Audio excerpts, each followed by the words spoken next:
Hello नमस्कार।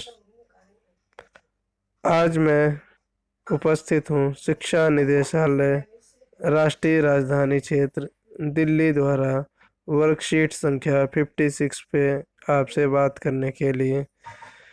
दिनांक 16/11/2020, कक्षा 10वीं का हिंदी व्याकरण। और आज का जो व्याकरण है उसका टॉपिक है पद परिचय। तो आइए हम पद परिचय के बारे में जानते हैं कि पद परिचय क्या होता है। बच्चों, व्याकरण में सबसे छोटी इकाई को वर्ण या स्वर माना जाता है। स्वर या व्यंजन या वर्ण। तो दो वर्णों के मेल से ही शब्द का निर्माण होता है और वह वर्ण सार्थक होना चाहिए। दो या दो से अधिक वर्णों के मेल से किसी सार्थक शब्द का निर्माण होता है। और उन्हीं शब्दों को जब वाक्य में प्रयोग करते हैं, यानी कई शब्दों से मिलकर वाक्य बनता है।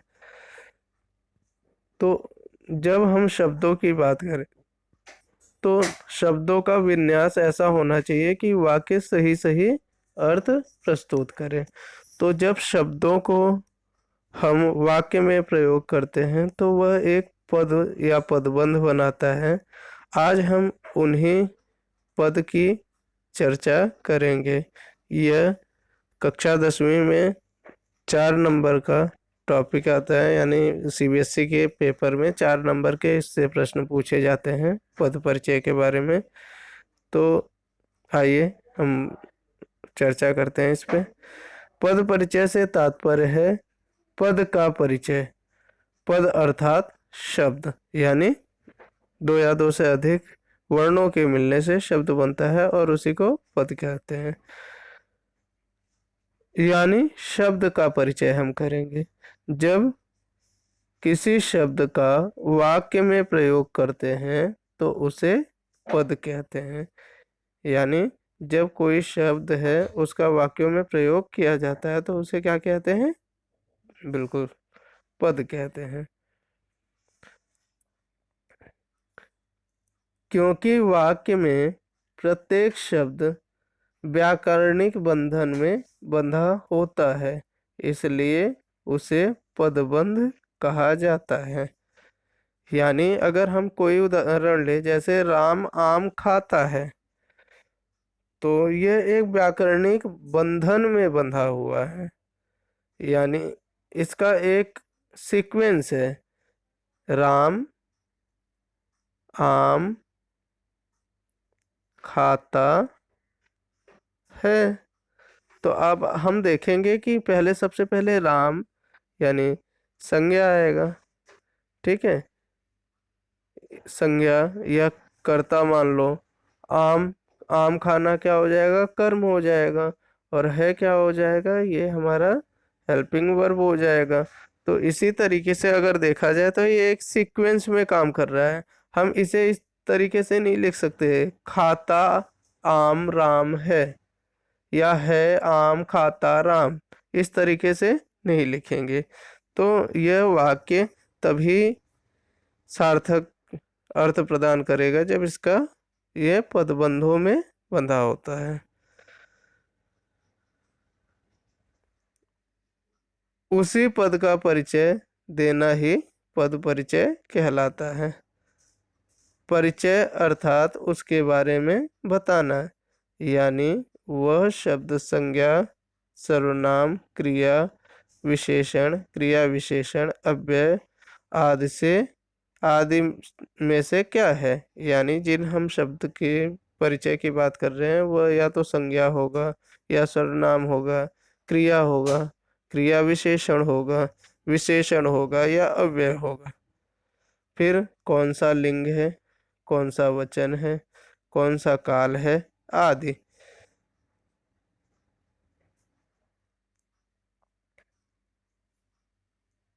वाक्य में वह शब्द किस रूप में है, अर्थात कर्म कर्ता के रूप में, कर्म के रूप में, करण के रूप में, आदि किस रूप में प्रयोग किया गया है।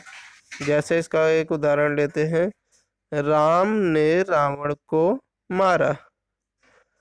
अब इस वाक्य को समझने की कोशिश करते हैं, आपको पूरा पद परिचय आराम से समझ में आ जाएगा।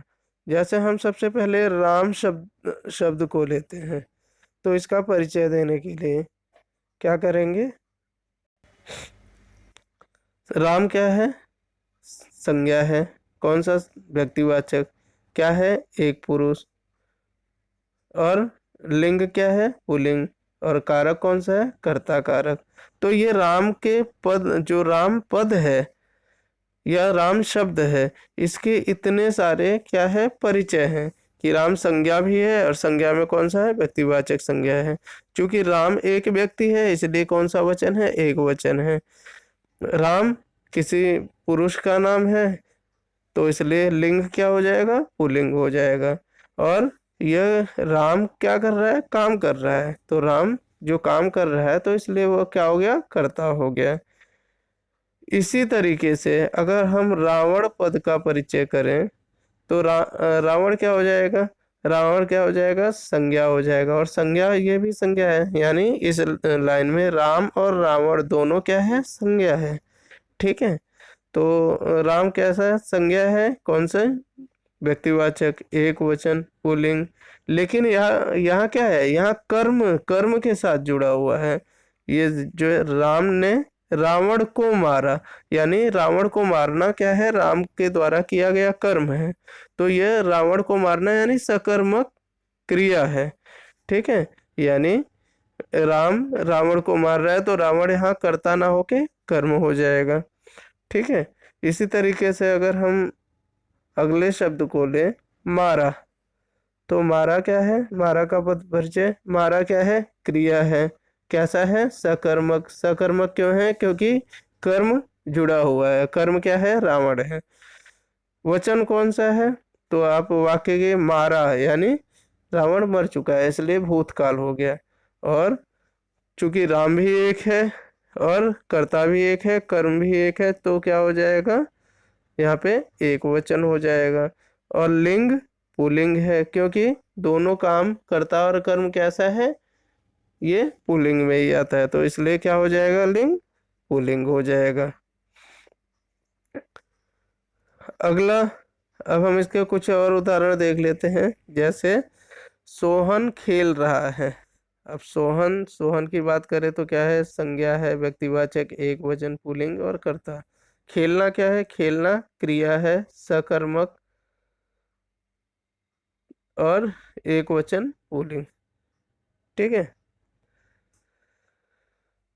तो आइए बच्चों, आपने देखा कि पद परिचय किसे कहते हैं, और इसमें हमें क्या करना है।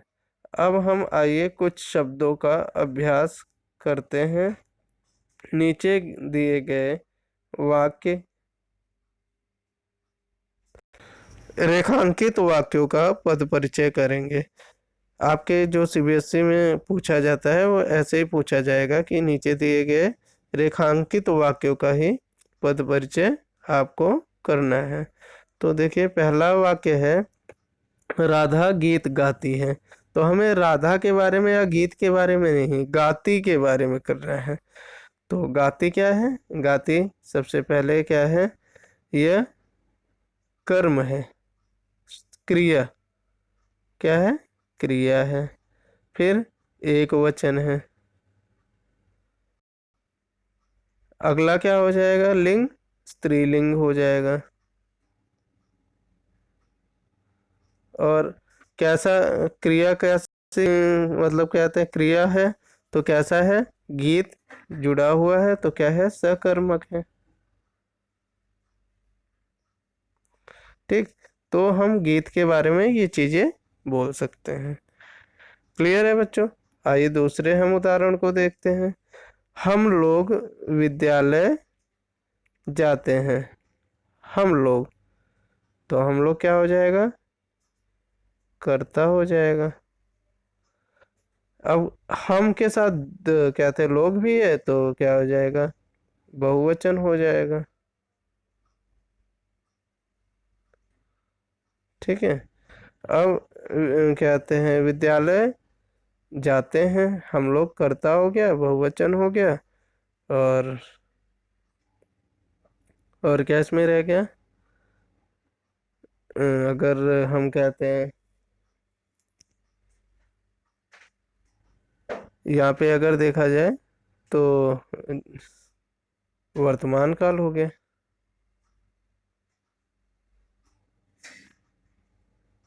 ठीक है। इसी तरीके से सूर्य पूरब में निकलता है, सूर्य पूरब में निकलता है। तो यहाँ जो सूर्य पूरब में निकलता है, सूर्य क्या पद परिचय, तो सूर्य क्या है? कर्ता। कौन सा? व्यक्तिवाचक।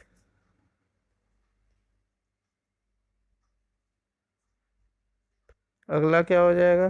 संज्ञा है। फिर क्या है? पुल्लिंग है। तो इस तरीके से हम पद का परिचय दे सकते हैं। तो 3 उदाहरण मैंने करवा दिए हैं, बाकी कहते हैं बाकी के जितने उदाहरण साथ बचते हैं इसे आपको स्वयं करना है। उम्मीद करता हूँ कि यह वीडियो आपको अच्छा लगा होगा और आपको पद परिचय के बारे में सारी जानकारी प्राप्त हो गई होगी। अगर कोई समस्या आती है तो आप मुझे फ़ोन भी कर सकते हैं। आप सभी को मेरा नंबर पता है। बाकी इस पे मैं और वीडियो बना सकता हूँ। तब तक के लिए नमस्कार।